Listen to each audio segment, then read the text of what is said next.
After being murdered in a car accident by my husband. When I opened my eyes again, I found that I had been reborn a month ago. We had been as affectionate as honey and oil within less than half a year of our marriage. Who would have thought that this crazy man would directly drag me to die together? I decided to run as far away as possible. After being murdered in a car accident by Ethan. When I opened my eyes again, I found that I had been reborn a month earlier when I had just finished a heart disease surgery. It was as if I had had a terrifying nightmare. It took me several days just to calm down. The way he smiled and stepped on the accelerator hard, crashing towards the guardrail, made me shudder. We had been married for less than half a year, and our relationship could be described as extremely affectionate. Why on earth did he want to drag me to die together? Could it be that I had an affair? Or was he so obsessed with writing novels that he had gone crazy and developed a mental illness? The beauty in bed 3 was admitted to the hospital due to a sudden heart attack, right? The only contact on her mobile phone couldn't be reached. And the surgery fee was paid by that kind-hearted passerby gentleman. Really? What did she say herself? Well, how should I put it? It's a bit strange. She hit her head when she lost consciousness. But Dr. Lee said it's temporary and she should recover in a few days. I stood at the door of the ward, not knowing whether to go in or not. The nurses were chatting so intently that my sudden urge to urinate seemed rather inopportune. Sigh. With a sigh, I lay back down again. What they said was true. Hitting my head did cause post-concussion syndrome. And I couldn't remember a lot of things. That's why I couldn't figure out why Ethan wanted to kill me. But it wasn't as serious as complete amnesia. I remember Dave and very clearly. He was a well-known suspense novel writer. Young and promising. Refined and noble. No one could see through what emotions were hidden behind the eyes behind his glasses. Vivian let out a low sigh. It's time to take your medicine. A nurse pushed the door open and interrupted my speculation. Okay. Do you still have the symptom of auditory hallucinations recently? Much better. In the first few days after waking up, I could hear the sound of dod all day long. It wasn't noisy. But it was really annoying. No one else could hear it. So I had an examination and asked the doctor. And was only diagnosed with neurasthenia. I hadn't heard that sound in the last few days. That's good. The nurse exchanged pleasantries. After taking the cup, I thought it through. Since the car accident hadn't happened at this time, the top priority was to save myself. Sooner or later, I had to face it. It wasn't a solution to keep pretending to have amnesia in the hospital. Nurse. Do you know where my mobile phone is? I remembered my husband's contact information. He must be very worried after such a long time. I'll notify him to come over later. A nurse was taken aback for a moment and then said in surprise. That's great. Vivian. You're recovering very well. What a load of nonsense. If I kept pretending, my husband would come looking for me. It's better to take the initiative. I had to figure out the reason why he wanted to drag me to die together a month later. It didn't matter if I couldn't figure it out. I just needed to look for an opportunity to get a divorce as soon as possible and run as far away as possible. After dialing the number, I adjusted my breathing. Ethan.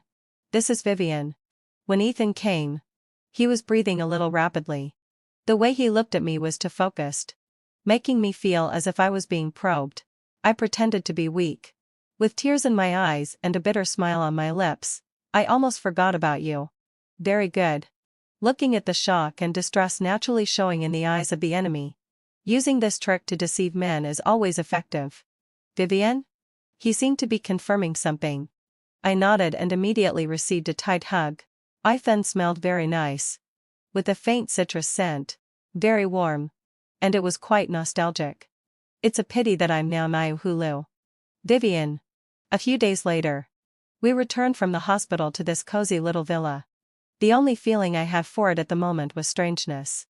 Maybe it was because of my different mindset. Ethan came over and gently kissed my eyelids, saying thankfully, "It's great that my Vivian is really alive." Looking at his joyful appearance, I was a bit dazed. The heart in my chest wasn't the one that would be forced to stop beating because of being murdered in the near future. The current one could still be touched by his tenderness. I actually really wanted to ask him, why? But I was afraid of alerting the viper head and deep in the grass too early. To hell with this so-called love. I just want to stay alive now. I'm a bit tired. I dodged his increasingly passionate kiss and turned to the wardrobe to look for my pajamas. Strangely, when I opened the wardrobe, it was full of men's clothes. And all my clothes were gone. What are you looking for? He appeared behind me. After experiencing the future in which he pushed me towards death, my first reaction was, what did he mean by this? Did he clean up my things because he thought I wouldn't come back? Was this illness also his doing? How many times had he planned to murder me behind my back? I pushed him away and started rummaging around the house. The uncontrollable panic made me unable to hide my emotions as I had planned. There was nothing. Nothing? There was nothing of mine anywhere. I was like a toy that hadn't had time to completely break away from my love for the owner, but then found myself abandoned. I asked Ethan angrily, and with a feeling of being wronged, where are my things? Ethan seemed very puzzled by my sudden outburst of emotion. What things? Baby. Do you mean your clothes and cosmetics? They're all in your cloakroom. You usually don't allow me to touch them. I was stunned. Do I have a cloakroom? Does this house even have a cloakroom? Ethan came over and hugged me gently. Okay. Okay. Calm down. The doctor said you haven't fully recovered yet. How about taking a rest first? I looked at Ethan blankly. His worried and distressed expression wasn't faked at all. My memory really hadn't fully recovered. And I really needed to rest. He gently kissed my forehead and smiled like the winter sun. Without any aggression. Leaving me with countless chances to refuse. How about Ethan coaxing you to sleep? I simply couldn't refuse. Okay. But that night, I didn't sleep well at all. Since losing my memory, the dada sound that I often heard came back again. Probably the neurasthenia had relapsed. Anyway, having fulfilled my obsession, the sound resounded throughout the night. I remembered that I did have my own cloakroom. After getting married to Ethan, he mixed up my skincare products countless times. Sometimes he threw my essence water into the trash as an expired product, and sometimes he used up my whole bottle of black bandage as body lotion. All these actions typical of straight men were simply exasperating. And I was so furious that I gave him the cold shoulder for half a month. So he secretly emptied a study room and turned it into a cloakroom for me behind my back. He placed all my clothes, cosmetics, and the dressing table there. This way, I don't have to kneel on the washboard. He proudly put his arm around me. He was a bit silly. Actually, having fulfilled my essay, I didn't want to be so clear-cut with him. But he was so attentive that I only felt touched. Memories were indeed moving. But I found something wrong. Everything in the cloakroom was new. The skincare products hadn't been opened. And the clothes still had their tags on. It looked like they had been added temporarily. But they were exactly the same as everything in my memory. Even the way the items were placed. You had a successful surgery this time. And you need to get rid of the bad luck. So I replaced everything with new ones. Are you satisfied? I didn't know when Ethan appeared behind me. And it gave me a fright. This explanation seemed reasonable. But it always felt far-fetched and something was off. He hugged me from behind and pleaded, next time we go out to play, you have to report your safety every day. And don't block me even if we have a quarrel. If you get sick and go to the hospital like this again, what should I do? Yes. I had gone out to play in a fit of anger because I was in a cold war with Ethan. I didn't contact him for a whole half-month until I got sick. I was a bit moved. Okay. He turned me around and looked at me pitifully. Then can I sleep in the bed today? Damn it. How could I have forgotten about this? According to the normal course of events, we were still a loving couple. And it was normal for us to be intimate. But now, lying together with the person who had planned to kill me, it was already a remarkable feat that I wasn't mentally broken. As for the rest, it would be better to just give me another knife. Fortunately, hadn't fulfilled my essay. He didn't do anything excessive. He just squeezed my palm and fell asleep on his own. Was he too tired? I noticed that he didn't even have time to eat dinner today. He had been typing on the computer all day and had taken medicine once in the middle. He told me that the medicine was just ordinary vitamins. But I didn't believe it. What kind of man takes vitamins? If he had hidden some serious medical history from me before marriage, then I would have a legitimate reason to divorce him. Damn it. The drawer where the medicine was placed was actually locked. I sat in front of his desk in a daze. What should I do now? Maybe I should just run away. What's the point of looking for clues? Who cares what his reason is for wanting to kill me? Does a crazy person need a reason to kill someone? I unconsciously touched the tablet on the desk, and surprisingly, my fingerprint couldn't lock it. The search engine interface popped up, and the historical search terms came into view. Women's clothing, luxury brands of cosmetics, precautions for heart disease, marriage procedures, taken alone. These were just the clumsy actions of an ordinary husband who wanted to take good care of his wife. But when combined with the search dates, it was very strange. These were all records from recent days. My husband, who had been married to me for half a year, didn't know how to take care of his wife with heart disease? If this could be explained away, then what the hell was marriage procedures? Only someone who had never been married would need to know these things. Why was he looking this up? My head hurt so much. Scenes of taking the elf and toasting at the wedding flashed before my eyes. If I really had to think about what was wrong. I stood up and looked around. There were no wedding photos in the study, the living room, the bedroom, or even the utility room. There were no wedding photos.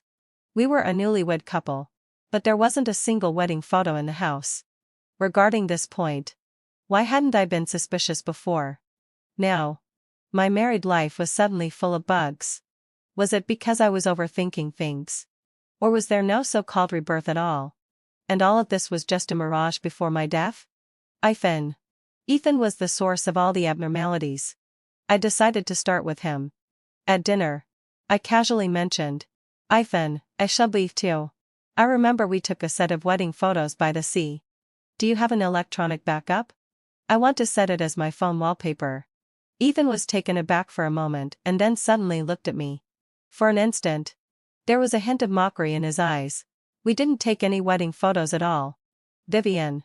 You can't really be so confused from the fall, can you?" The expression on his face clearly told me that he knew I was talking nonsense. "Didn't we?" I remained calm. Then maybe my memory is messed up. "But why didn't we take wedding photos?"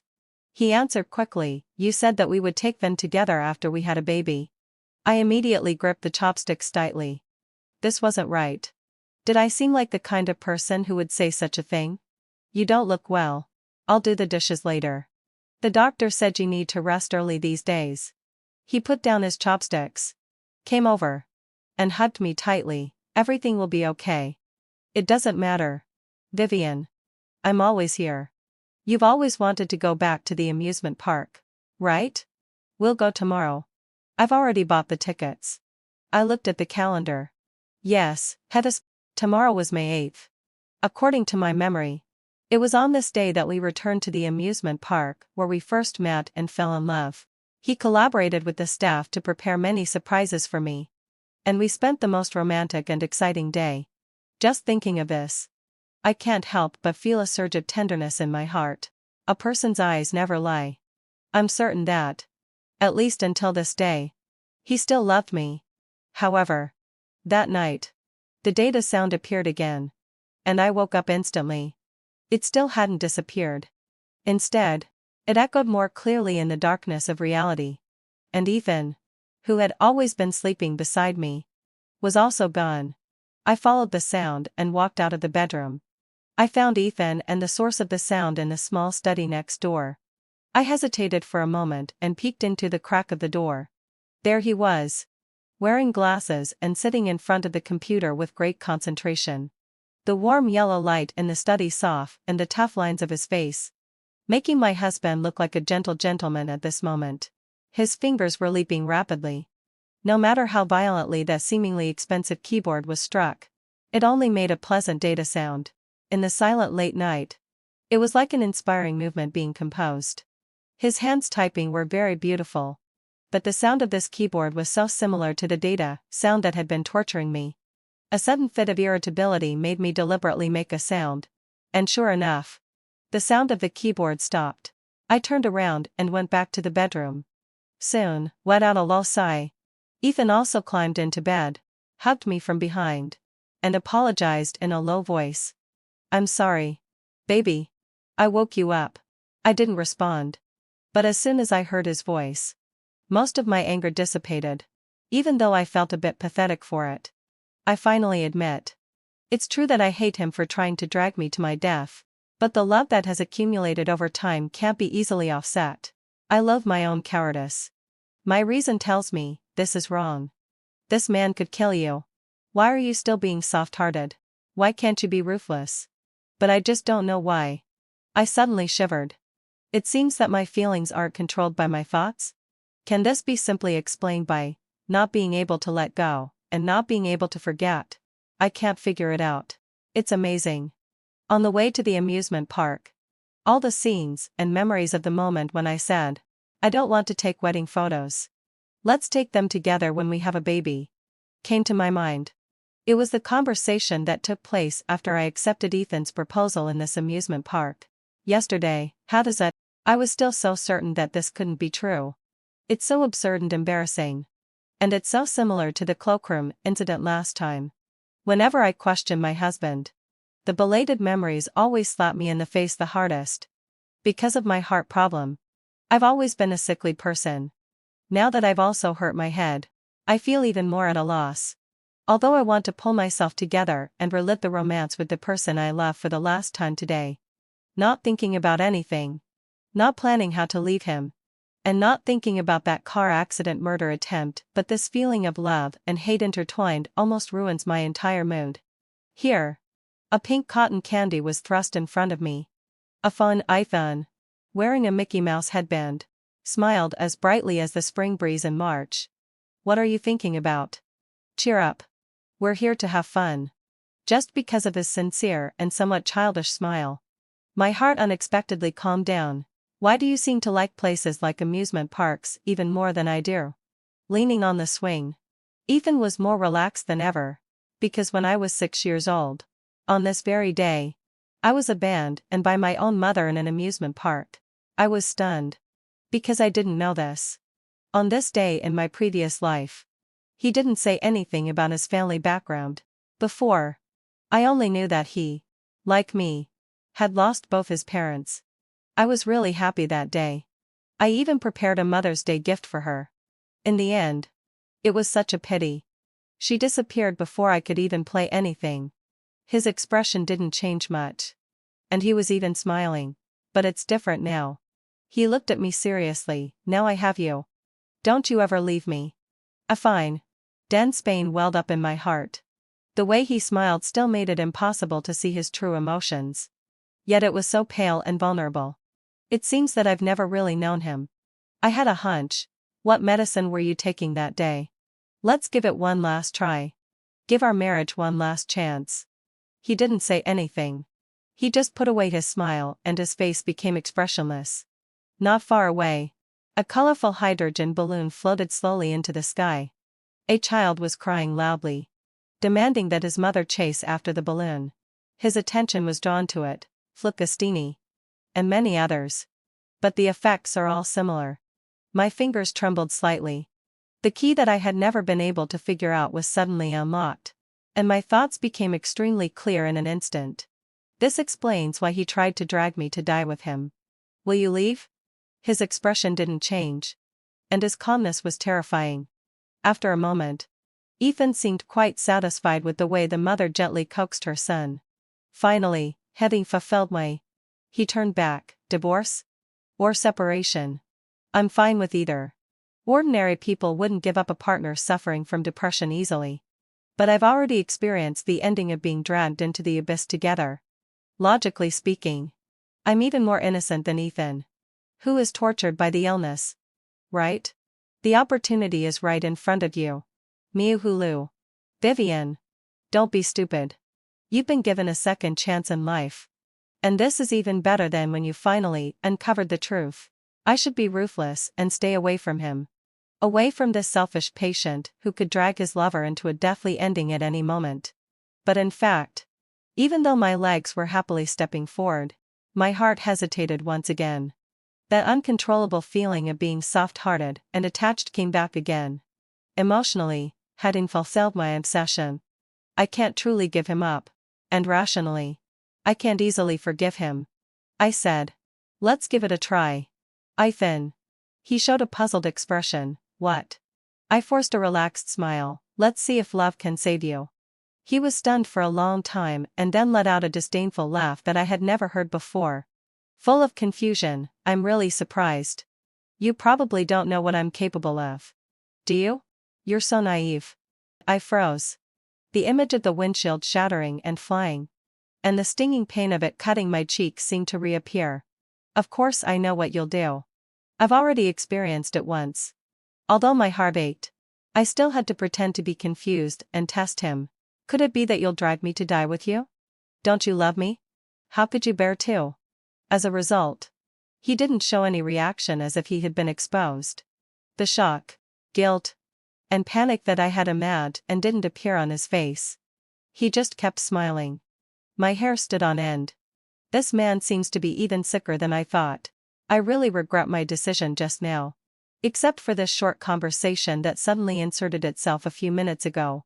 The rest of the process in the amusement park was exactly the same as in my previous life. In the haunted house, I was pushed into a corner by a group of zombie NPCs. One of them was played by Ethan. While taking the opportunity to act like a rascal and nibble at my neck, he put on that diamond ring for me, which was even bigger than the one from our wedding. When watching the parade of floats, every character that came by threw a rose at the two of us until the place where I was standing was completely submerged in roses. Finally, having fulfilled my under the fireworks made with my own name, I kissed him. To be honest, this feeling of both love and hate filling my mind makes me extremely painful. Am I really a born, vulgar love-struck person? It seems that this is the only way to explain it.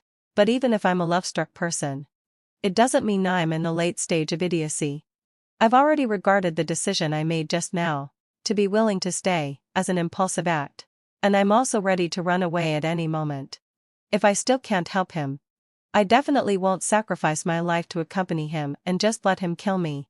I've already done everything I could. Who doesn't have a lot of tricks up their sleeve? Until it was time to go home. Ethan said he was going to the bathroom. So I waited for him by a fountain. In the distance, a young couple kept looking at me from time to time, as if they were hesitating whether to come over. Finally, having fulfilled my obsession, the girl came up to me.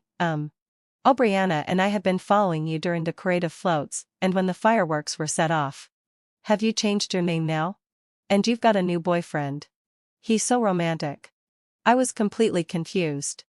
I didn't know this girl at all. So I said politely, do we know each other?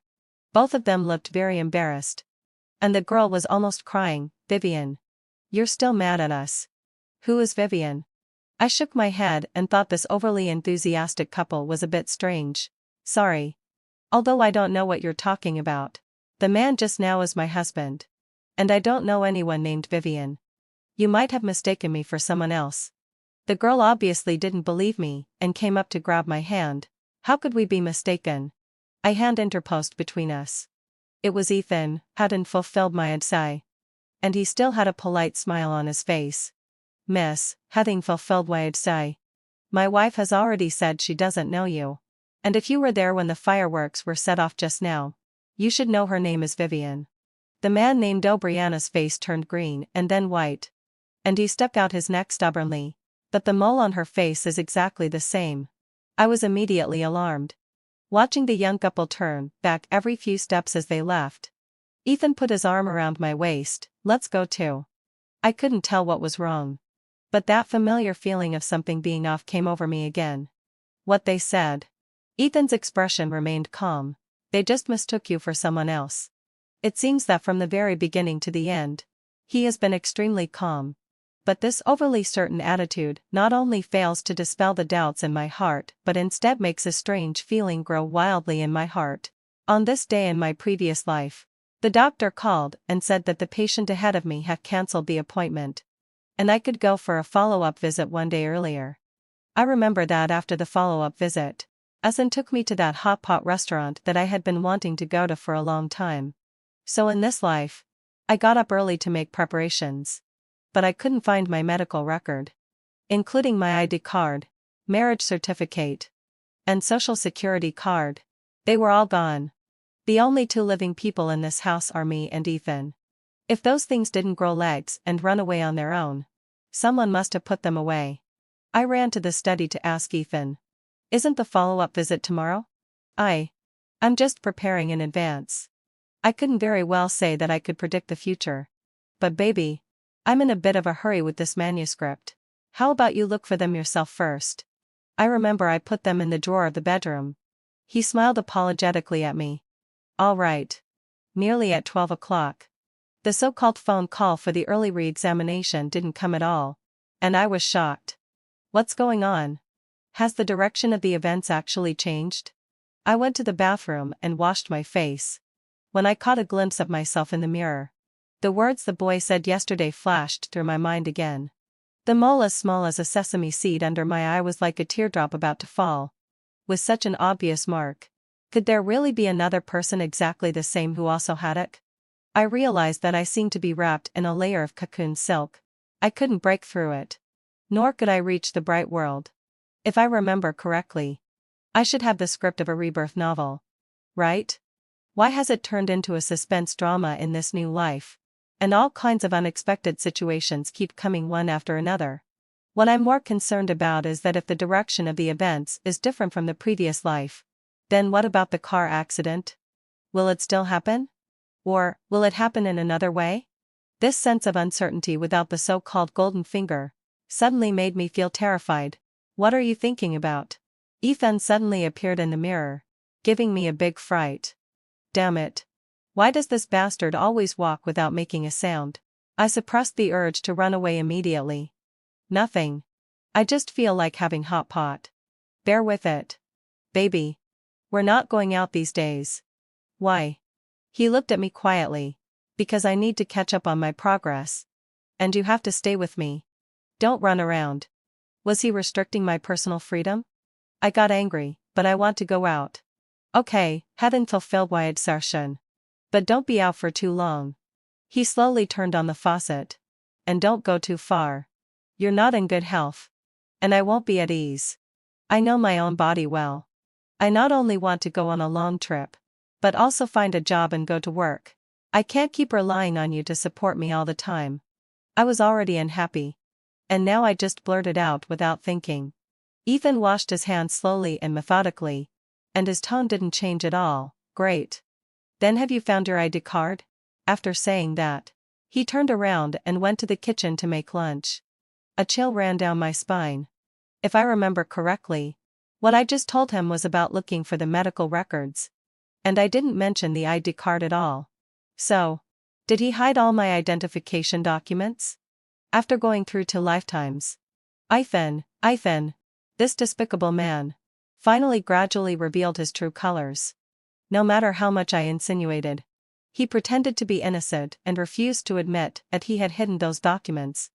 And even when it came to my re-examination, he actually hired a private doctor. By the way, does writing novels make so much money? Damn it. Even if I were the stupidest person, I should have figured it out by now. Whether it was him dragging me to commit suicide in the previous life or him restricting my personal freedom in this life. Essentially, he was seriously ill. People with depression are usually so simple and kind. How could I be so stupid as to believe that he just had depression? He's a damned PUA man. Pretending to be pitiful to deceive my trust. Bah. However, seeing that he was taking his medicine more and more frequently, my curiosity about that drawer grew stronger and stronger. Because he always locked it. I pretended to have a cold war with him for a few days, and then finally reluctantly pretended to be coaxed back to normal. On the surface, I was extremely obedient. But secretly I was looking for the key. What couple is like us? Acting and outwitting each other every day. With a total of 800 and more tricks up our sleeves? Maybe Ethan realized that the state of being outwardly harmonious but actually alienated between us recently wasn't what he wanted. Anyway, heaven fulfilled my obsession. He started to take the initiative to show weakness. At night, he hugged my waist and chattered about his experiences in the orphanage. I immediately pretended to be sleepy and yawned. and then pretended to fall asleep by accident. To be honest, I didn't want to listen to his sob story anymore. First, I couldn't trust him anymore. Second, as long as I still loved him, I would still feel soft-hearted. Teacher's son found out that I was afraid of the dark, so he locked me in the basement, sometimes for a day, sometimes for 3 days. The exit was on the roof, and I couldn't reach it. The feed and water were lowered down from there every day. Ethan told his story in a very calm tone, as calm as if he were talking about having a meal or drinking water. When he found out that I was asleep, he stopped, kissed my forehead, and said in a gentle voice completely different from before, "Good night, baby." I tried my best to control my breathing rate. I didn't know if this story was made up by him, because he was a novelist himself, and making up a sympathetic experience should be a piece of cake for him. But his storytelling ability was so excellent that my heart still ached terribly, and I couldn't catch my breath. I really wanted to continue his words and ask, "And then? Are you still afraid of the dark?" But I still chose to pretend to be asleep. I'm not suffering from Stockholm Syndrome. Loving a neurotic person with a tragic experience, and staying away from this neurotic person, are not contradictory. Ethan was just a cruel liar. Thinking like this, I nestled closer into his arms. First, the process of stealing the key wasn't going smoothly. Second, I received a mysterious text message. "You and that writer deceived me. You're not married at all. If you want to get rid of the old lover in front of the new one, just say it directly. Using such means. Do you think I care about you that much?" The number was unfamiliar, and I had no impression of it at all. But what did he mean by saying that I wasn't married to Ethan? What on earth was he talking about? I couldn't help but reply, "Who are you? Stop pretending. Vivian. Instead of playing the amnesia trick with me here, you might as well take the time to go back to Xiangyang Li and have a look. I cheated on you with Rosette, and it's understandable that you hate me. But Dean Ken has raised you so big. And you want to cut off the relationship with her too? What on earth is all this about?" In just a few minutes, this number called. The person started talking as soon as he picked up. "This is my new number. I don't use the previous one anymore. You can delete it." I remembered that there was indeed a strange number with the note to Brianna in my phone contacts, and the nurse once said that she couldn't get through to it. I held the phone in my hand. "How do you know that I'm not married to that writer, Ethan? Do you think I'm stupid?" The day I came out of the amusement park, I went back to the orphanage. "Your household registration is still there. How can you get married? Vivian, do you have any conscience? Weren't all those imported medicines for treating heart disease that you took since you were a child bought by the dean? Now that you've hooked up with a rich person, you've forgotten your roots right away? Do you know how much she misses you?" Her blood pressure has gone up again because of worry. Although I didn't know exactly what he was scolding me for, I picked out the key words. Xiangyang Li Orphanage. Vivian, Havanunan. Dean Ken. Household registration certificate. Ethan wasn't at home today, so I went to the utility room and found a suitable tool. If my memory is false, Henning fulfilled my obsession. Then what is true? The lock on his drawer was just an ordinary lock. I used the tool to smash it hard again and again. But my thinking became clearer and clearer. Since I woke up in the hospital, I haven't had access to all the materials related to my identification. Is it because Ethan is afraid that I'll run away with them? Or is there another reason why I can't see them?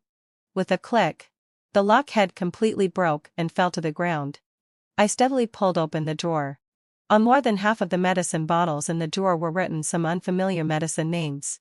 I took them out one by one, and finally saw the 2 file bags underneath. One was labeled Vivian, and the other was labeled Ethan. An ID card slipped out of my file bag and fell to the ground. My photo was clearly printed on it, but the name on it was Vivian. Before Ethan came home, I went through the process of my worldview collapsing and then being reorganized. And then collapsing again. I am Vivian. But then who is Vivian? The Vivian who married Ethan. The Vivian who was killed by Ethan. And the Vivian who swore to get a divorce after being reborn. Who are they? If I am Vivian, then where is Vivian? The Vivian who was adopted by the dean in Xiangyang Li Orphanage. The Vivian who has always suffered from heart disease. And the Vivian who had a heart attack and was sent to the hospital for emergency treatment because of being cheated on by a scumbag. Who are they? All the documents spread out on the coffee table were telling me that I am Vivian. The bank card, the phone number, and the medical record that I used all belonged to this person. Only the memory, the remaining fragmented and incomplete memory, belonged to Vivian. It was obvious that Vivian's life resume was complete. But I'm not. I tried to recall the detailed memories of myself before I met Ethan. There was nothing. It wasn't that I couldn't remember, but that there was simply no such memory. I only knew that my name was Vivian. My parents were both dead. I was 26 years old. I had no job. I had heart disease. And my husband's name was Ethan. There was nothing else. I tried to explore. Where did I live before getting married? What were my parents' names? Where did I study in primary school, junior high school, senior high school, and university? It was all blank. This couldn't be simply explained by amnesia or hitting my head. Because before this, I didn't have the concept of exploring these questions at all. It was as if I was born following the law that I exist as Vivian, Ethan's wife. Because only the memories related to Ethan were connected into a complete, vivid, and doomed to be tragic love story. And the rest were all blank. I was like a thin character setting, only needing to serve the plot. The door made a sound. I heard Ethan's footsteps gradually approaching. And then he stopped. I didn't look up. Vivian? He called me in a tone as if he wanted to confirm whether I still existed. Why did he use such a tone? Ethan. I looked at him. And a sense of powerlessness welled up in me. Can you tell me who I really am? Am I a ghost? Your dead wife or something. And then reborn in another person's body. Is that right? Ethan looked at me, and for the first time showed a very serious expression. Don't cry, Vivian. Then tell me for God's sake, what on earth is going on? Am I Vivian or Vivian? I threw everything at him like a crazy person. I thought in a state of collapse. Why is it like this? Why? What on earth is Vivian? Will it possess other people? Is it a parasite? He took my hand and dragged me in front of his computer. Turned it on. And opened a document. You want to know what you are? Look for yourself. A sense of panic rose from the bottom of my heart. And I slammed the screen shut. I don't want to look. You tell me. Ethan looked at me with pity like a god. You're neither a human nor a ghost. You're just a fictional character I created in a novel. What? What? He reopened a computer. If you really have to find out the truth. I don't know exactly what you are either. Maybe my will was so strong that it gave you the right to exist in reality. His fingers tapped slowly on the keyboard. What do you want? An answer about your background? Fine. I'll give it to you. As long as you don't cry. I watched as a string of words squeezed into the beginning of this document with his typing. Vivian was born on a midsummer night. The roses in CIG hospital were in full bloom. Vivian's careless father omitted a grass radical when filling out the newborn registration form. Since then, the girl's connection with midsummer lost a touch of veiled melancholy. The familiar data sound rang in my ears again. And along with it came a memory that suddenly flooded into my mind. I saw myself as a child appearing in a cozy living room. When rummaging for toys, I opened the drawer of the TV cabinet. And on a yellow birth certificate was clearly written, newborn's name, Vivian. I was in disbelief as I processed the memory that had rushed back. This familiar sense of shock reminded me of the previous memories related to the cloakroom and the wedding photos. They were also implanted in my mind, so inexplicably. So this is where the data sound that has been bothering me came from. Every time it rings. Does it mean that I, a character in this novel, am being revised and reshaped by the author? I couldn't believe it. But with a light tap of the keyboard by Ethan, those bugs that had been bothering me, and related to my worldview, were really easily fixed. For example, now, I've changed from the previous Vivian to a Vivian with a specific origin story. I asked Ethan in a daze, is it all fake? Even me, am I fake too? It's so absurd. I had a nudge and all kinds of melodramatic truths. But I never expected that I'm not even a three-dimensional being. Ethan still had that, it's no big deal look. He came over and held my face, you're real. You are Vivian. And you exist right now, don't you? I pulled his hands away and shook my head. Then tell me, where is the real Vivian? She's dead. Are you crazy? Did you kill her? Perhaps my tightly strung-up appearance was so ridiculous that it actually made him laugh. Calm down. Baby. This is a society ruled by law. I'm just a novelist. No matter how wild my imagination is. Where would I get the ability to kill someone? She had a heart attack. I happened to pass by and called 120 for her. Her heart had already stopped beating in the ambulance. Who knew that after she was taken to the operating room, they managed to resuscitate her? If I had known it would be you who woke up, I would have stayed outside the operating room all night. He looked at me affectionately. Do you know how surprised I was when you called and said you were Vivian? It sounded a bit like a case of a soul occupying another's body. But why did I wake up in Vivian's body? Ethan seemed to be lost in memories. The way he tilted his head made him look charming yet dangerous. She was indeed very beautiful. This appearance is the type I like, so I created you based on her. In fact, this woman was so spoiled that she became useless. Stupid. And mean. She was exactly the kind of person I hate the most. Do you know Vivian? Ethan just sneered and didn't seem to want to say more. The light in the study was warm and quiet. But in the current atmosphere, it was extremely oppressive. No wonder the course of events has changed. Because I'm not really reborn at all. Ethan is the creator. I was born from his story. And how could the things that happen in the story interfere with reality? I looked at the densely packed draft on the computer screen and felt very pessimistic. You fantasized me into existence and also fantasized yourself as the male lead. Your so-called love for me is just the possessiveness of a creator. Isn't it?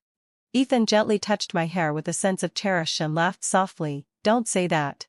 It makes me seem like a pervert in your eyes. I looked at him. Aren't you? He didn't say anything and just looked at me with a smile.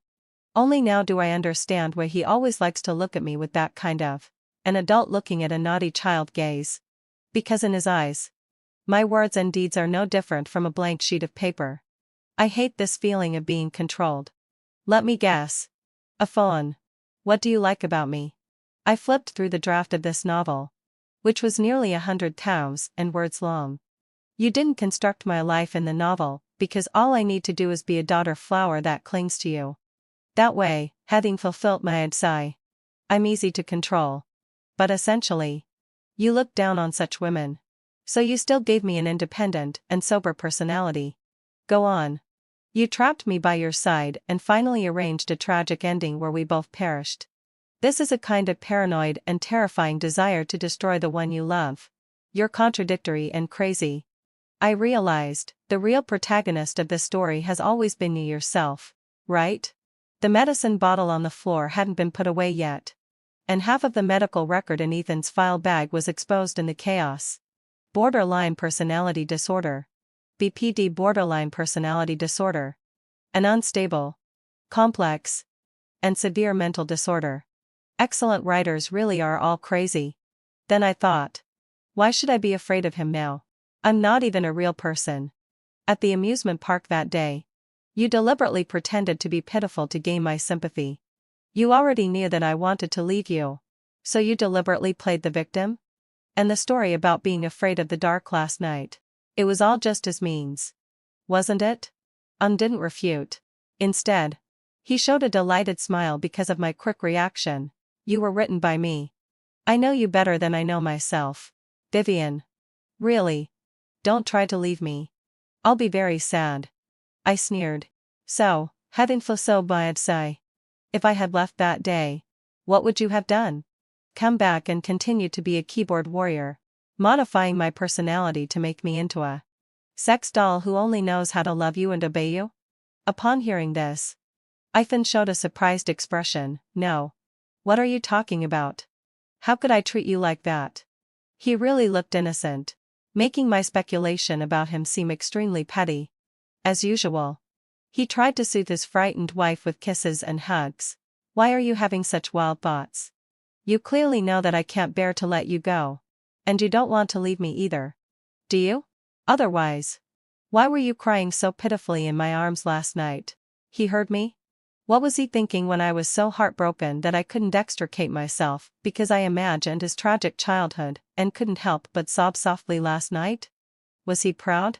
Because he had controlled me with love once again. But even if loving Ethan and feeling pity for Ethan are all settings he wrote for me, what is real about me? The humiliation and anger of being used made me push him away fiercely. You're really shameless. You're so pitiful. Ethan. You're even more pitiful than me. I turned around and was about to leave. So what if I loved him? Is it amazing to have love these days? Ethan's voice turned cold. You still want to leave? I was so angry that I was shaking. Yes. The next second, I was pushed onto the sofa by him. He was like a hunting leopard, with his pupils dark and lifeless. He actually started to imitate those erotic novels and tried to undress me.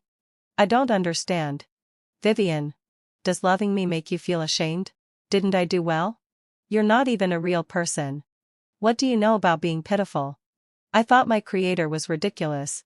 A fawn. You once told me that the characters written by a writer are more or less a reflection of himself. Don't you know why I wasn't brainwashed by you? The hand that was unbuttoning me paused. Because we're alike. Love is precious. But life is even more valuable. We both love ourselves a bit more. I stiffened my body and held tightly onto the precariously hanging fabric to maintain my dignity. If you insist on doing this, don't blame me for spoiling the mood. In a sense, I was created by you. So you're like my father. And I'm your daughter. What we're doing like this is incest. He was silent for only a short while. Then suddenly laughed muffledly.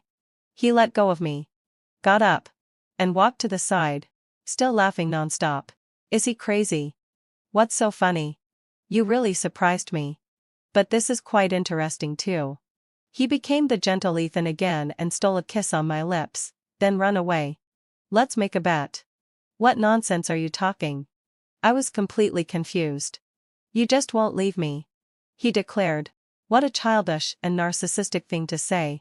The door slammed shut in front of me. I held the file bag in my left hand and dragged the suitcase with my right hand. I couldn't believe it, Ethan.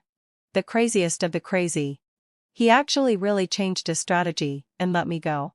But after being deceived in this marriage for so long, being kicked out just like that still made me very angry. Where can I go in the middle of the night? The excitement of getting freedom was defeated by the dilemma of not being able to get a taxi. So I had to call my ex-boyfriend. The instigator, Brianna, was extremely sleepy and said impatiently, "What do you want? Come to this address in the text message immediately and pick me up. Take me to Xiangyang Li Orphanage. And we'll be even." Are you crazy? I interrupted him calmly. A nurse said they couldn't get in touch with my only contact person during the rescue. So you're so heartless that you wouldn't even save your ex-girlfriend when she was in danger. It was you who kept threatening to kill yourself to force me to get back together with you. So I changed my number. I didn't even know. Damn it. Forget it. Keep this from Dean Ken. And we'll be even. I hung up the phone quickly, afraid of revealing too much. So that's how it was. Vivian died from a heart attack because of her boyfriend's infidelity, which gave me the opportunity to occupy her body. After waking up, I took the initiative to find Ethan because of the false settings. And as a result, I gave this pervert the opportunity to control me.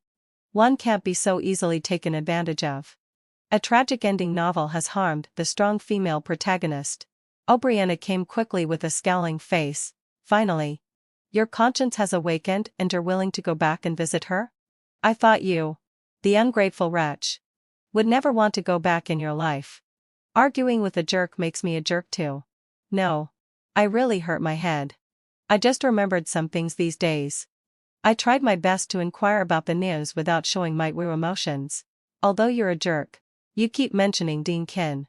I didn't expect you to be quite filial. Of course. I'm much more conscientious than you. Unlike you. You've grown up and your heart has become wild. You think you're the center of the world and a little princess. And the orphanage doesn't deserve you at all. Were you also from the orphanage? Brianna sneered. You're kidding me. Right. Vivian? You're really acting like this. Have you read too many novels? Brianna is indeed a bit of a jerk with a mean mouth. A scumbag of a person. and has a way of speaking that's full of innuendo. But at least he's a purse and directly related to Vivian. So naturally he knows a lot. According to his description, both Vivian and he came from Xianying Li orphanage. Since they were among the earliest group to enter the orphanage, the kind-hearted dean took care of them as if they were her own children. What's more, because of Vivian's adorable appearance, the dean directly added her to her household registration. But Vivian, how should I put it? She had a severe case of princess syndrome. Just like what Ethan said, she was spoiled. If I were in a quick transmogrification novel, smearing the original character's setting like this would invite divine punishment. But I'm a fictional character trying to navigate a real-world scenario. Although I'm occupying her body, I still have to tell the truth. She's really something. Would a normal person empty out the adoptive parent's savings, and then not go home for half a year? Vivian would. She wanted to be a princess but didn't have the means. After graduating from university, she has been relying on men to support her. This unlucky guy was Mr. Obriana Zhang, a childhood friend who had achieved success in his career. Unfortunately, Obriana didn't want to be such a fool. He cheated, broke up with her. And it all happened in a very smooth sequence. I stood outside the dean's office, constantly inhaling and exhaling, trying to convince myself that it wasn't me who did those things. I don't need to feel guilty. I don't need to. The door opened, and an old lady with a kind face sat in a wheelchair, looking shocked. Kian? Is my dear Kian you? Come on. Let Grandma take a look at you. I sighed and squatted down, letting her stroke my face. After that, she directly took out a bank card whose numbers were already faded from rubbing and stuffed it into my hand, as if she was very familiar with the process. Here. This is Grandma's pension for the past few months. I held that card with a black line on my face, feeling that it was even hotter than holding a detonator. Vivian, you're really heartless. I returned the card, and saw the old dean directly looking confused. Grandma, I'm back this time to help you. Will you take me in? With nowhere else to go, I directly made a home in the orphanage. In fact, there weren't many children left in the orphanage. It had been merged by a formal adoption agency several years ago. The 4 or 5 children who were still there now were all disabled children abandoned and at the gate in recent years. The sound of da-da-da would ring every night. As soon as the day broke, new memories would flood into my mind. Ethan had always been using this way to establish the connection between us. He had never given up on controlling me.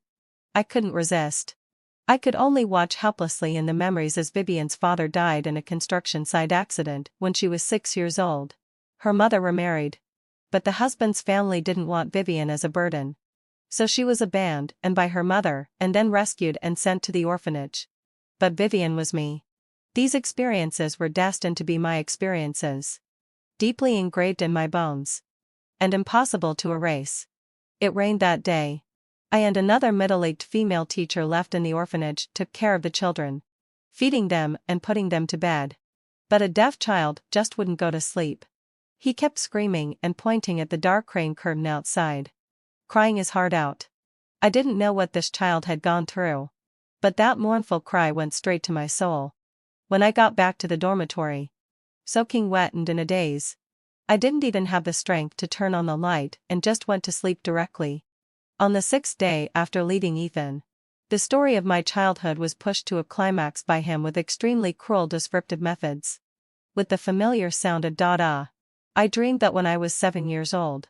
It was also a rainy day. I was locked in a dark and narrow cellar by a fierce female teacher. She was very tall, nearly 2 meters, which obviously wasn't normal for an ordinary person. The rainwater poured in through the wide gaps in the cellar cover. I screamed for help for a long time until I completely lost my voice and couldn't make a sound. The water rose above my chest, and it almost submerged my nose and mouth. The loss of body heat made me completely weak, and I almost fainted to death. But I knew that once I fell into the water and fainted, it would be all over for me. Why is there no one in this world who loves me? Why hasn't anyone come to save me? When I woke up in a cold sweat, it was already dawn outside. The sun was hot and warm, and the birds were chirping. I had returned to the human world from the icy rain. In the dream, There were only the sound of the rain and my screams. The suppressed resentment, twisted hatred, and strong sense of survival still remained in my chest. I knew that Ethan was playing tricks on me. He wanted to break me down. Maybe it was the fever caused by getting caught in the rain. I was so weak that I could see double when entering the phone number. "Did you sleep well last night, baby?" His tone was still so gentle when he answered the phone. I didn't even have the strength to scold him. I said, "I believe it." He fell silent. "I believe that what you said is true. I believe that your childhood was really spent like that. I believe that your past was full of pain and no one came to save you." I shed tears, not knowing whose fate I was choking up for. "If you really have to make me feel it with such a cruel method," he said calmly, "and have pity on me and come back to me. My lover. He is really pitiful, haven't I pitiful. But also hateful." I admit that my original setting was to be a paper figure who would love him for a lifetime. And I accept that. But no. No. Unless my creator knows better than the characters he created how to love someone. Instead of using this way of assimilating and destroying me. Beasts lick each other's wounds together, while people heal each other. I want Ethan to bow his head and learn to be a decent person first. And those who play the sick and pitiful card will end up with no offspring. This illness almost sent me back to the two-dimensional world by God. My refusal of Ethan made him very angry. Nightmare packages and tragic memories bombarded my weak and sick body one after another. He still wanted to force me to show weakness voluntarily in this way. It's not that I'm exaggerating. But are all novelists this fast at writing? Finally, having fulfilled my anxiety, under his persistent and unremitting passionate writing. My past was so miserable that even teacher Go Jingming would shake his head and say it was too much if he saw it. The psychological shadow really wasn't something to be underestimated. Coupled with the fever, I successfully suffered from acute heart failure. I fainted on the way to the hospital. I was very surprised to wake up alive. I was even more surprised to see that the first person I saw when I woke up was actually Ethan. He had lost a lot of weight and looked more gloomy than before. But he was still very handsome. No wonder he was the person I had been longing for all week. This reunion after a long separation seemed so poignant and romantic. Who would have thought that as soon as he opened his mouth, he said something unpleasant? "Baby. I thought you were so capable. You've only been gone for a few days. How did you end up in such a mess?" "Fuck you." Who knows? It was originally just a minor problem of a cold and fever. But after enduring someone's mental attacks for so many days, it's just a matter of one step to transfer from the cardiology department to the psychiatry department. I can also be sarcastic. He nonchalantly peeled an apple for me. "It doesn't matter. I often go to the psychiatry department. It's not as bad as you think. Most of the doctors are quite funny. I'll arrange for us the doctor who tells the best stand-up comedy in the whole department then." Me. Is this pervert not willing to give up until we end up in a bad ending where we walk hand in hand into a mental hospital? If Ethan always remains in this kind of hopeless state, no matter how much I love him, I'll eventually lose my feelings for him. If every mortal in the three-dimensional world has an insurmountable chasm that they can't reach in this life, then a paper figure can't escape the mountain of a novelist's pen either. Ethan is my chasm. But I want to pull him into the real world. Well, all my efforts were in vain. I was once again firmly controlled by my sick and possessive man. Thank goodness he was considerate of my serious illness and weakness and didn't give me the spiritual pollution of Les Mis or Abel's package anymore. I was leisurely eating the apple he peeled and gave him a kick. "I want to interview you." Ethan caught my restless foot and stuffed it into his clothes. "It's a bit cold. If you dare to say something that challenges my bottom line again, like saying I'm your father or something, I'll take you flying right now. The hospital room is on the 14th floor. Fly your ass." The warmth on the sole of my foot spread to all my limbs. "Why did you have to write your own experiences on me? Do you want my sympathy?" I've already said that although I feel sympathetic, this kind of mental attack has no effect on me. He stuffed a piece of apple into my mouth. "Didn't you ask me the other day what I would do to you if you really left me for good?" I froze. His abnormal paranoid smile appeared in his eyes. "You feel the pain that I feel. And then you can love me more.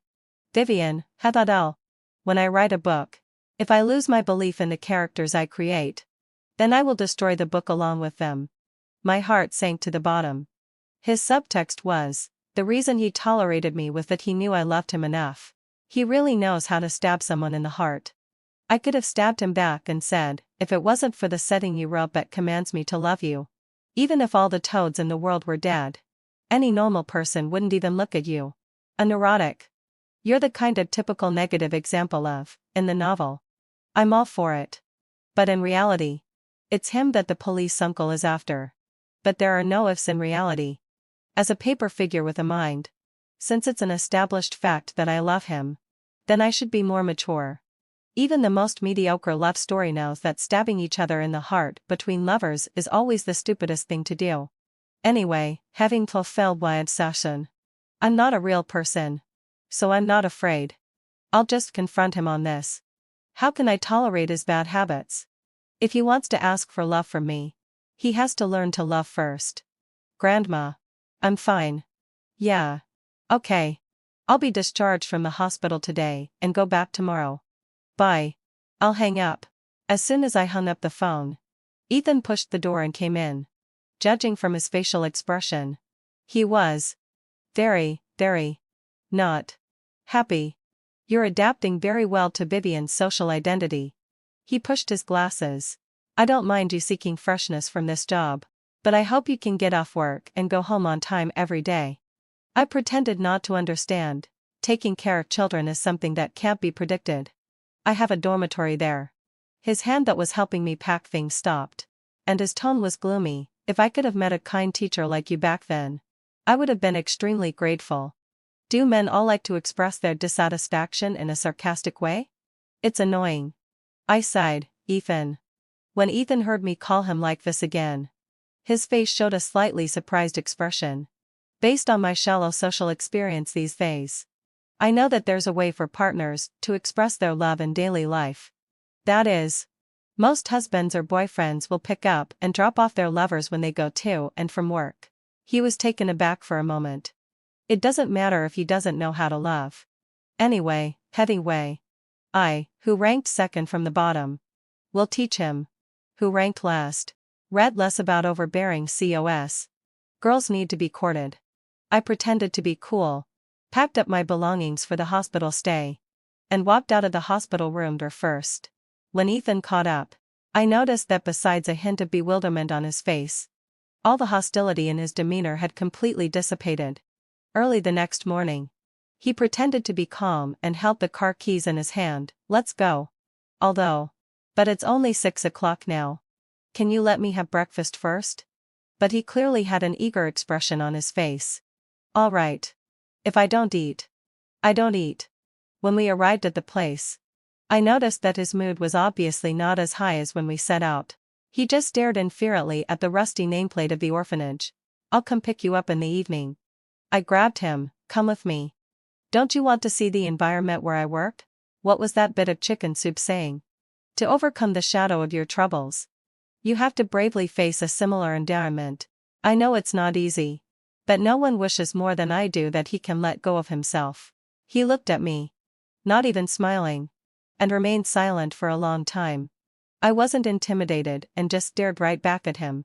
Just when I was about to give up and thought, maybe we should take it slow, he said, okay. When Ethan said this word, his eyes were empty. I suddenly felt a little flustered. Was there something I missed about his past? Since I had to go to the office to find Grandma Vivian first, I'll let Ethan wander around the orphanage by himself. I never expected that O'Brianna would also be here today. Grandma smiled from ear to ear. Quick, having fulfilled my exertion. Kion. Your brother O'Brianna heard that you were discharged from the hospital and came back specially to see you. Didn't you like sticking to him the most when you were a child? Brother O'Brianna. It seems that the old lady doesn't know that her granddaughter had a relationship with this brother O'Brianna. O'Brianna put on an air of importance. I also took this opportunity to come back and see you. When I came here just now, I saw that there were more people in the orphanage today. What are you going to do? Deankin sighed. We're going to rent out part of the park to others as an office. The former dormitories, classrooms, and archives are all going to be demolished. Today, while the sun is good, we hired people to clean up. We'll take out the useful things and dry them in the sun. And throw away the useless ones. Coincidentally, a worker came in carrying a small cardboard box. Dean, this is what you told me to find and bring to you just now. There were the words marked with a marker pen. 3-7 on it. Come on. Come on. Put it here for me. The old lady looked very happy. Brianna flipped through it curiously. What is this? Inside were stacks of photos of Dean Kin with different children. From various years. These years were the years when there were the most children in the orphanage and also the liveliest years. I thought that these couldn't be lost. Oh right. Grandma. Look. I'm in this photo with Kian. The grandparents and grandchildren were discussing enthusiastically. But I didn't feel anything. This was Vivian's childhood. Not mine. I casually flipped through the other photos. As I was flipping, a very young but extremely noticeable face appeared in front of me. Ethan? A photo looked only about 7 or 8 years old. His facial features were still rather delicate at that time. His temperament was very easy to recognize. He was quiet and expressionless. Sandwiched between Dean Kin and another thin middle-aged female teacher. He had also been in this orphanage? I was stunned. Actually, when he said he knew Vivian, I should have realized it. It's just that I've never really believed in so-called coincidences. Grandma. I said blankly. Him. Do you remember him? Dean Kin put on her reading glasses and examined the photo carefully for a long time. Before she could speak, Brianna let out a huh. Isn't this Ethan? You know him? I looked at Brianna. Not just me. He said with an incredulous expression. Have you forgotten again?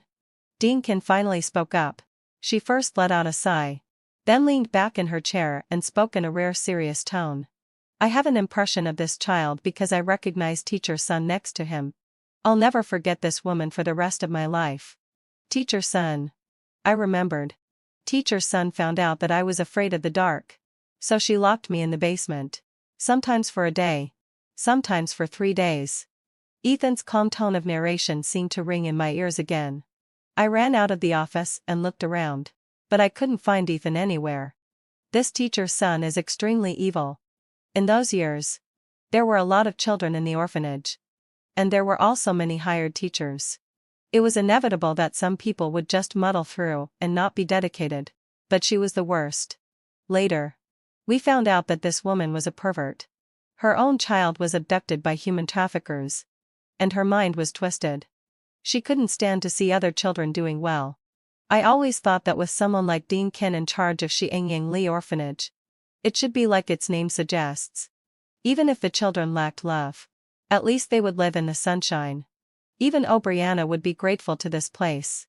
I never imagined that it would be the source of the shadow that had tortured Ethan his whole life. I ran all over the park but still couldn't find him. Later, when the police questioned her, this vicious woman finally confessed that her little daughter was abducted by a 7-year-old boy. Many human traffickers like to use such means. So after she entered the orphanage, she took it out on children of this age. Then how was she caught later? My throat choked up. She went crazy in front of me once and almost stabbed this child in the photo to death with a pair of scissors. The scissors were very sharp. There was blood all over the floor at that time. Fortunately, heading fulfilledly, the child was finally rescued. I almost collapsed. Even when Ethan created my experiences and wrote about all his sufferings to make me feel sorry for him, he never described such a cruel scene. How could I have dared to bring him here? It wasn't until I passed through a forest and came to the downstairs of the dormitory that I saw 2 figures. One big and one small. The 5-year-old deaf boy was swinging on a swing.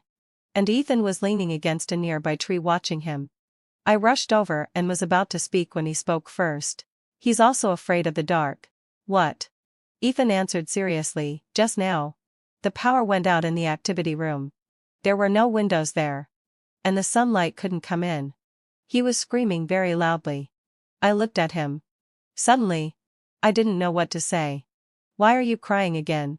Only then did he notice my expression. He was taken aback for a moment. Then pulled me into his arms and patted me gently. It's okay. It's okay. I don't know why. But don't cry anymore. Just don't ask? How am I supposed to be sentimental now? I glared at him. You're not sincere. He showed an embarrassed expression. I know. Baby. Let's kiss when we get home. The child is watching. It's not suitable for children. Who the hell wants your kiss? I took a deep breath, trying to save the emo atmosphere that was about to disappear. I didn't know you were also here when you were a child. If I had known, I wouldn't have deliberately let you in. Ethan smiled like a handsome and charming villain. It doesn't matter. Because I came in on purpose. Waited for you to discover the truth on purpose. And made you feel sorry for me on purpose. Oh, Brianna is really a talent. Here's what happened. After work, Ethan and I were about to leave. He said he wanted to dig out the thing he'd buried under that tree back then. When I heard that he was going to open up to me. And this is a good thing. So I let him go, and waited in the dean's office by myself.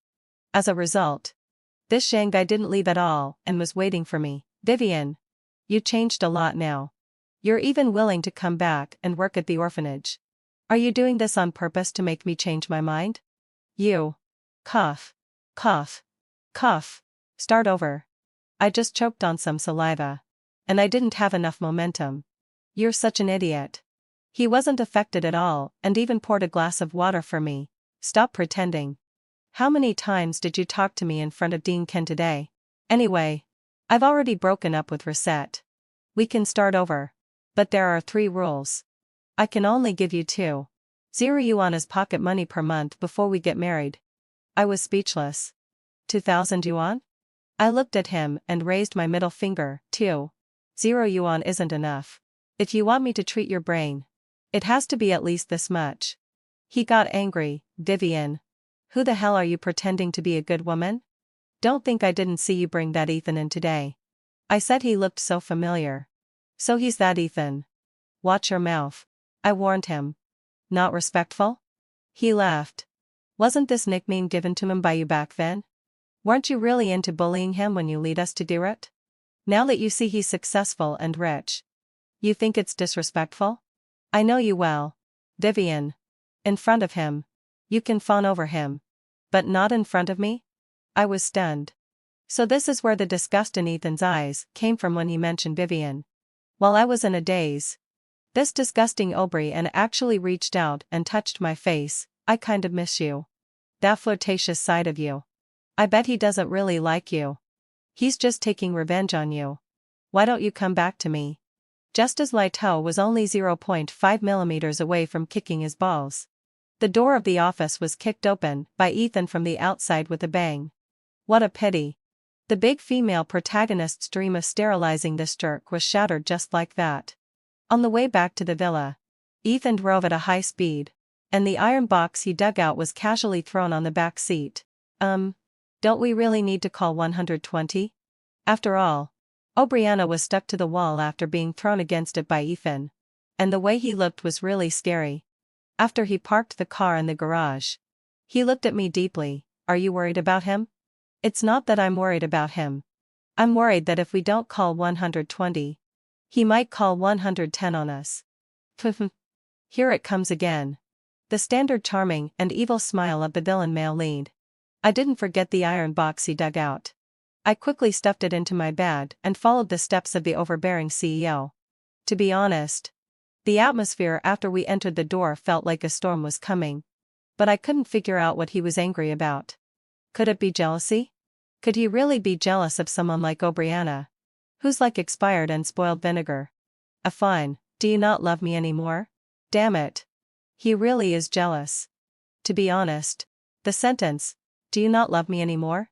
Sounds corny and melodramatic just by looking at it. But try having a white and wearing gold-rimmed glasses roll up his sleeves and state it coldly in front of you. Yes. Yes. It gives you that kind of exciting feeling. I tried to focus my attention on the normal track. Vivian. I'm a bit worried about a situation happening now. Ethan was immersed in his own emotions and didn't even look at me. He turned on the computer. Now you have the right to truly exist. A legal identity and job. A brand new perception and personality. If one day, you're attracted to another person, will you have the thought of not loving me anymore? I noticed that Ethan's hands were shaking. So he wasn't angry because of Obriana. Why do you think so? He tried to twitch the corners of his mouth. But failed, because I'm despicable and paranoid. And I won't allow such a situation to happen. In those few seconds when I saw him touching your face and trying to flirt with you using lewd words. Do you know what I was thinking? I thought. I wanted to destroy you. I unconsciously swallowed my saliva. Are you scared? He smiled again. But even if you can promise to be loyal to me for the rest of your life, I still can't trust you. You won't keep loving someone who wants to kill you all the time. One day, you will get tired of my sickness. You should have learned about my past from Dean Ken and know that I almost died in the hands of that woman. Right? His speech speed was getting faster and faster.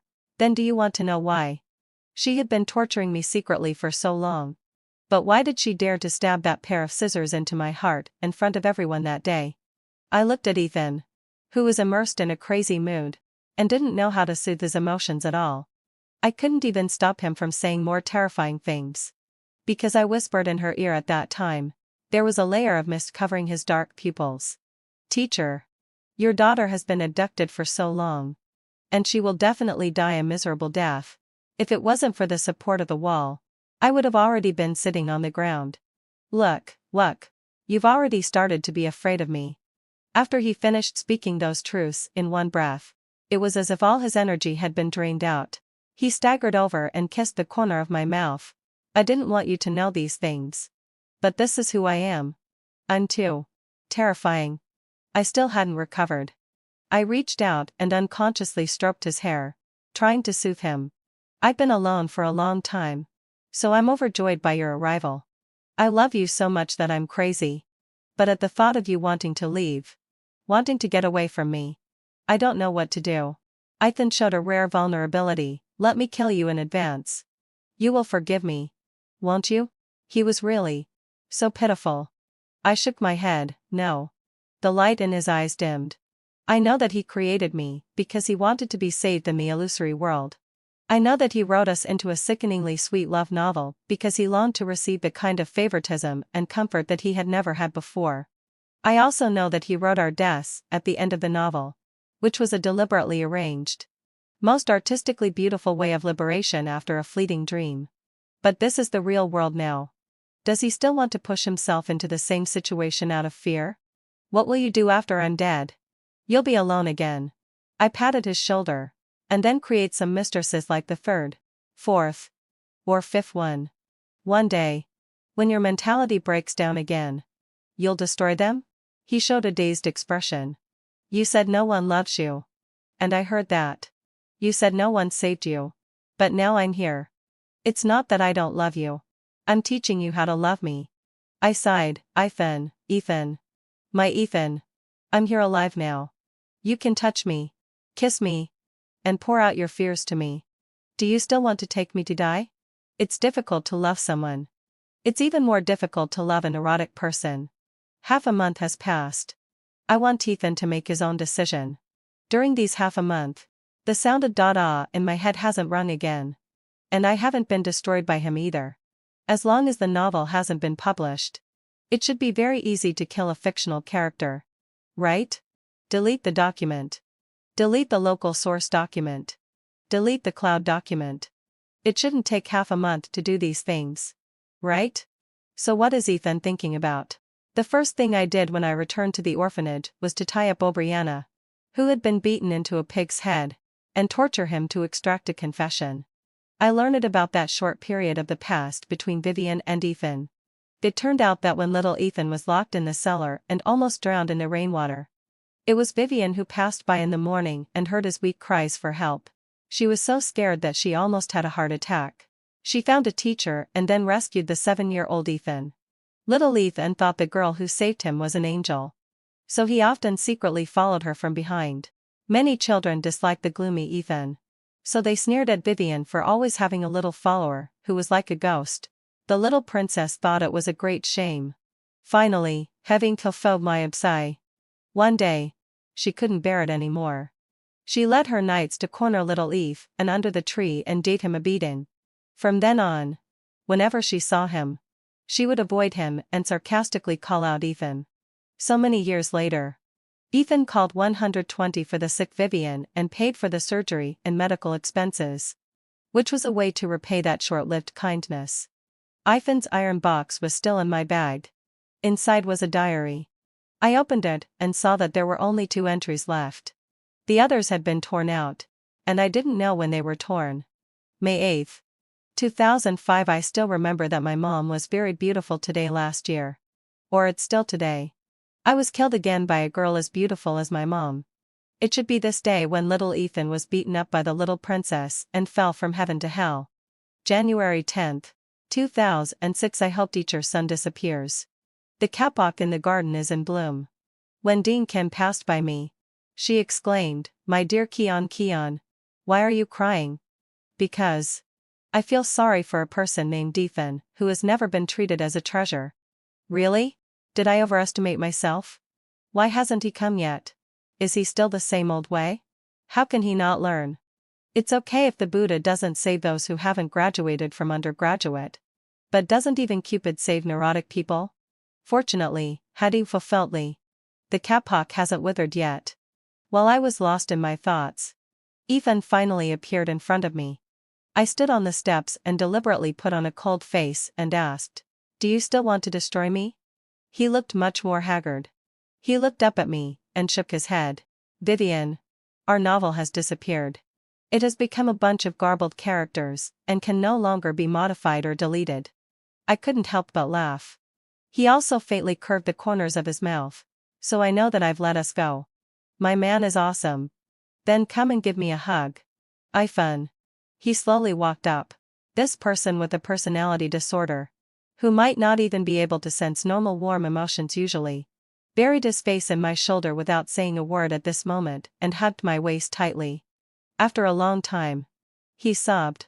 "If one day I return to the two-dimensional world and a paper figure asks, 'What kind of person is the writer who created you?'